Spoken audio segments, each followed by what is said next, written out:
Hindi nga ba kontento sa ibinigay ng Diyos kaya nagkaganito? Yan ang ilang sigaw ng netizens. Kamakailan lamang ay inanunsyo ni Antoinette ang kanyang bagong plano sa kanyang katawan.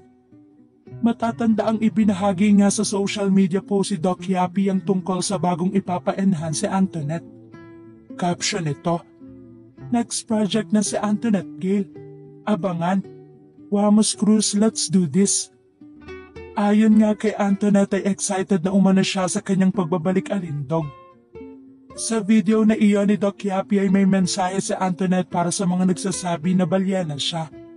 Aniya, "Sa mga nagsasabi na balyana na ako, papagandahin na ako ulit ni Doc Yapi." Ayon naman kay Doc Yapi, "Next project na tayo ngayon. Kung mapapansin nyo parang buntis pa din siya." Nasabi nga rito ni Doc Yapi na Brazilian butt lift ang gagawin kay Antoinette. Dagdag pa nga ng doktor, "Abangan nyo yan. Next week gagawin na natin to." Mensahe nga ni Antoinette para sa mga patuloy na nang babash sa kanya dahil sa kanyang katawan ay hindi na umano nila ito ulit mababash. Ngunit ano nga ba ang kinakaharap na sakit ngayon ni Antoinette? Iba din talaga magawa pag marami kang pera. Health is wealth pa rin dapat.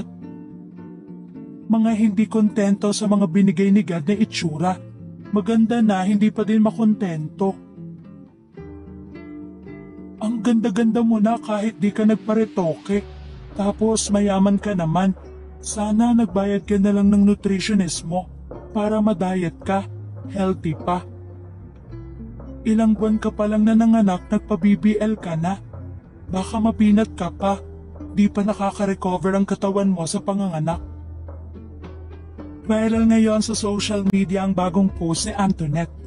Caption ito, "May BBL procedure part 2, #iconic clinic, #DocYapi, #Antoinette Gayle." Makikita kasi sa post na ito ni Antoinette ang agarang pagsakay sa kanya sa isang ambulansya. Makikita dito na nakadapa si Antoinette sa stretcher. Sa video na ito makikita na pagdating nila sa isang ospital ay nagbigay naman agad ng update si Wamos pagkapasok nila sa room ni Antoinette. Ani Wamos, "Ayun guys, nandito na kami sa room ni Antoinette at ito na si Antoinette, nagising na siya." Makikita rito na kinamusta agad ni Wamos ang kanyang partner. "Mahal, kamusta? Anong pakiramdam mo?" Ani Wamos. Ayon kay Antoinette ay namamaga umano ang kanyang muka. Ani Antoinette, "Hindi naman ganun kasakit kasi may painkiller sa swero ko. Tapos masakit yung mga nilay po." Dagdag pa nga nito. Pagbabahagi pa nga ni Wamos ay ayon umano sa doktor ay may 3 tusok si Antoinette sa tiyan, sa may gitna at 2 sa gilid.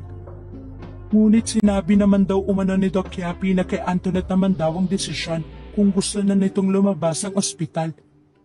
Ayon naman kay Wamos ay doon na umano sila sa safe, doon na umano sila sa malalasang pain ni Antoinette. Makikita nga din ang suporta ni Wamos sa lahat ng gusto ni Antoinette.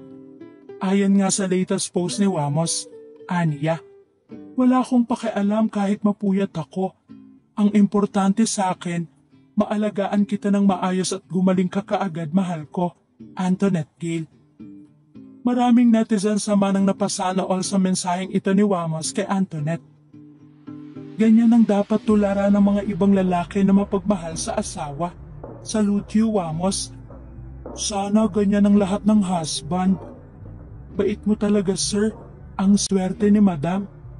Sana all supportive sa asawa.